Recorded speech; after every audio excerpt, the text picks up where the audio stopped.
السلام علیکم ورحمۃ اللہ وبرکاتہ۔ میں ہوں طاہر حنیف اور میں اپنے تمام چاہنے والوں کو مشعل راہ کے اس پلیٹ فارم پر خوش آمدید کہتا ہوں۔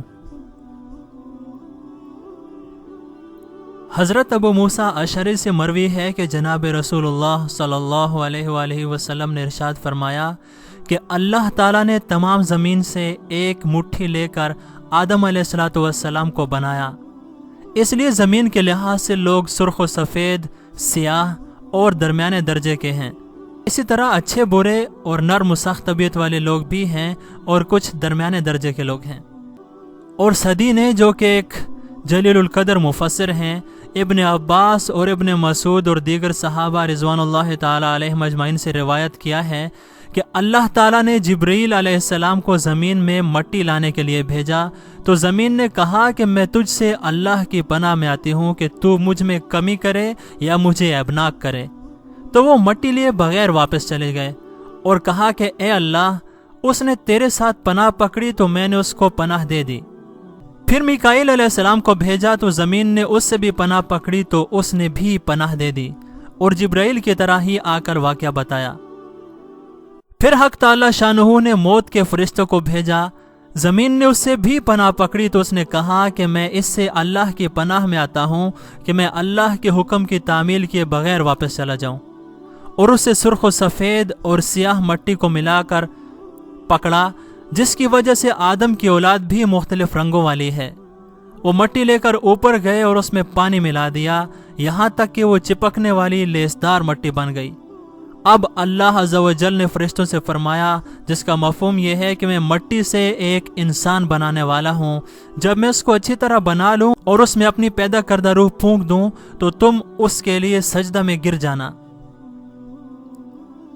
اللہ تعالیٰ نے آدم علیہ السلام کو اپنے ہاتھ سے بنایا کہ ابلیس اس سے تکبر نہ کرے کہ اللہ تعالیٰ نے ایک انسان بنایا، اور وہ بھی ایسا کہ 40 سال تک مٹی کے ڈھانچے کی شکل میں پڑا رہا، اور وہ وقت حقیقت میں جمعہ کے دن کے برابر تھا۔ اس کے برابر سے فرشتے گزرتے تو وہ گھبراتے تھے، اور سب سے زیادہ ابلیس گھبرایا، اور اس کے پاس سے گزرتے ہوئے اس کو مارتا تو اس کے جسم سے آواز پیدا ہوتی جیسے کھنکھناتی مٹی سے پیدا ہوتی ہے۔ اسی لیے تو اللہ تعالیٰ نے فرمایا کہ من صلصال کالفخار، سورہ رحمان، یعنی کہ ٹھیکری کی طرح بجنے والی مٹی سے۔ اور ابلیس کہنے لگا کہ تو نے اس کو کیوں پیدا کیا ہے؟ اور وہ اس کے منہ سے داخل ہو کر پاخانہ کی جگہ سے نکلا اور فرشتوں سے کہا کہ اس سے نہ ڈرو، تمہارا رب ٹھوس ہے اور یہ تو اندر سے خالی ہے۔ اگر مجھے اس پر مسلط کیا گیا تو میں اس کو ہلاک و برباد کر دوں گا۔ چنانچہ جب اس میں روح پھونکنے کا وقت آیا تو اللہ تعالیٰ نے فرشتوں سے فرمایا، جب میں اس میں روح پھونک دوں گا تو اس کے لیے سجدہ کرتے ہوئے گر جانا۔ اور جب اللہ نے اس میں روح پھونکی اور روح اس کے سر میں داخل ہوئی تو آدم علیہ السلام کو چھینک آئی۔ فرشتوں نے آدم سے کہا کہ الحمدللہ کہو، تو آپ نے الحمدللہ کہا تو اللہ تعالیٰ نے جواب میں فرمایا، رحمک ربک، یعنی تیرا رب تجھ پر رحم کرے۔ اور ایک اور روایت میں ہے کہ اللہ تعالیٰ نے فرمایا یرحمک اللہ، جس کا ترجمہ بھی یہی ہے۔ اور جب روح آنکھوں میں داخل ہوئی تو آدم علیہ السلام نے اپنی آنکھوں سے جنت کے پھل دیکھے، اور جب روح پیٹ میں آئی تو آپ نے کھانے کی طلب محسوس کی تو روح پاؤں تک پہنچنے سے پہلے ہی اچھلی اور جنت کے پھلوں کی طرف چل دی۔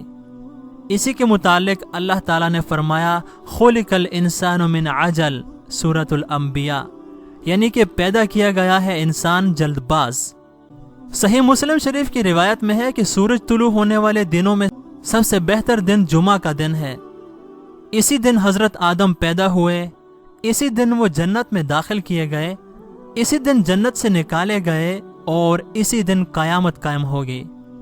اور ایک قول یہ بھی ہے کہ اسی دن حضرت آدم کی وفات ہوئی۔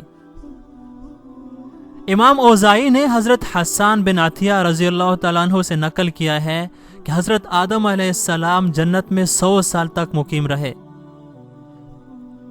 دوسری روایت میں ہے کہ 70 سال تک مقیم رہے، اور تیسری روایت عبد بن حمید نے حضرت حسن کے طریق سے نقل کی ہے کہ حضرت آدم علیہ السلام جنت میں 130 سال رہے۔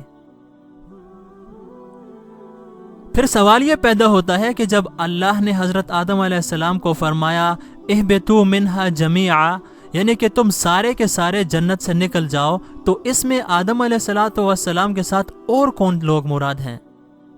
تو اس کا جواب یہ ہے کہ یہ حکم حضرت آدم علیہ السلام کے ساتھ حضرت حوا، ابلیس اور سانپ کو بھی تھا، اور ان کے اترنے کی جگہ میں اختلاف ہے۔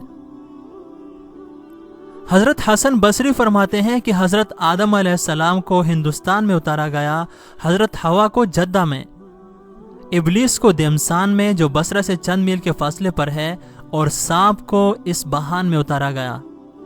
اور حضرت صدی جو جلیل القدر مفسر ہیں فرماتے ہیں کہ حضرت آدم علیہ السلام کو ہندوستان میں اتارا گیا۔ حضرت ابن عمر فرماتے ہیں کہ آدم علیہ السلام کو صفا پر اور حضرت حوا کو مروہ پر اتارا گیا۔ اور حضرت ابن عباس فرماتے ہیں کہ ہندوستان کے ایک پہاڑ پر جس کا نام نوز تھا، حضرت آدم علیہ السلام کو اتارا گیا اور حضرت حوا کو جدہ میں اتارا گیا۔ اب سوال یہ پیدا ہوتا ہے کہ حضرت آدم علیہ السلام کو جب جنت سے اتارا گیا تو آپ اپنے ساتھ کیا کیا چیزیں لائے تھے؟ تو اس کا جواب یہ ہے کہ حضرت آدم علیہ السلام جنت سے 9 چیزیں اپنے ساتھ لائے تھے۔ حجر اسود جو کہ برف کی سل سے بھی زیادہ چمکدار اور سفید تھا، جنتی درختوں کی پتیاں اور پھولوں کی پنکھڑیاں، وہ لاٹھی جو جنت کے درخت آس کی تھی، ایک بیلچہ، ایک کدال، کندر یا صنوبر، سندان یا احران، ایک ہتھوڑا اور سنڈاسی، یہ کل 9 چیزیں بنتی ہیں۔ اور حضرت آدم علیہ السلام نے جنت سے زمین پر آنے کے بعد جب انہیں بھوک لگی، جو سب سے پہلا پھل کھایا وہ بیر تھا، اور اس کے بعد آپ علیہ السلام نے بیت اللہ کی تعمیر کی طرف توجہ دی اور اس میں 5 پہاڑوں کے پتھر استعمال کیے، جن میں پہلے نمبر پر طور سینا ہے، دوسرا طور زیتون، تیسرا جبل لبنان، چوتھا جبل جودی، اور 5واں یعنی کہ جس کے پتھروں سے بیت اللہ کے کھمبے بنائے وہ ہرا پہاڑ ہے۔ حضرت آدم علیہ السلام کی اگر قد کی بات کی جائے تو آپ کا قد مبارک 60 ہاتھ تھا، اور آپ کی عمر مبارک 936 سال ہوئی۔ اور دوسرا قول یہ ہے کہ آدم علیہ السلام کی عمر مبارک 940 سال ہوئی، اور جب آپ کی وفات ہوئی تو آپ کی اولاد کی تعداد 40,000 تھی، جس میں پوتے پڑپوتے سب شامل ہیں، اور آپ کی وفات سری لنکا میں واقع ایک پہاڑ نوز پر ہوئی۔ حضرت ابی بن کعب فرماتے ہیں کہ حضرت آدم علیہ السلام کی وفات ہونے پر فرشتے آسمان سے تشریف لائے، جنہوں نے غسل دیا اور حنوط خوشبو ملی۔ ایک فرشتہ آگے بڑھا، آپ کی اولاد اور باقی فرشتے پیچھے کھڑے ہوئے اور نماز جنازہ ہوئی۔ پھر فرشتوں نے بغلی قبر کھود کر دفنا دیا۔ اور دوسرا قول یہ ہے کہ حضرت جبریل علیہ السلام نے حضرت شیس علیہ السلام سے فرمایا کہ تم جنازہ پڑھاؤ، چنانچہ شیس علیہ السلام نے نماز جنازہ پڑھائی۔ حضرت آدم علیہ السلام کی نماز جنازہ میں کہی جانے والی تکبیروں کی تعداد 30 ہے، جو صرف اور صرف آپ کے اعزاز اور اجلال میں کہی گئیں۔ حضرت حوا کے بطن سے پیدا ہونے والے بچوں کی بات اگر کی جائے تو ابن جریر طبری نے کہا ہے کہ حضرت حوا کے بطن سے 40 بچے پیدا ہوئے، اور دوسرا قول یہ ہے کہ 120 بچے پیدا ہوئے۔ اور چونکہ حضرت آدم جد امجد ہیں اولاد بنی نوع انسانی کے، تو آپ سے کچھ سنتیں جاری ہوئیں جو صرف آپ ہی سے سب سے پہلے جاری ہوئیں۔ چنانچہ حضرت آدم علیہ السلام کے منہ سے جو سب سے پہلا کلام نکلا وہ الحمدللہ رب العالمین تھا۔ سب سے پہلے حضرت آدم ہی نے اپنے سر کے بال کٹوائے، اور سب سے پہلے حضرت آدم نے مرغ پالا، چونکہ جب مرغ آسمان سے فرشتوں کی تسبیح سنتا ہے تو تسبیح پڑھتا ہے، اور مرغ کے تسبیح پڑھنے سے حضرت آدم بھی تسبیح پڑھنے لگ جاتے تھے۔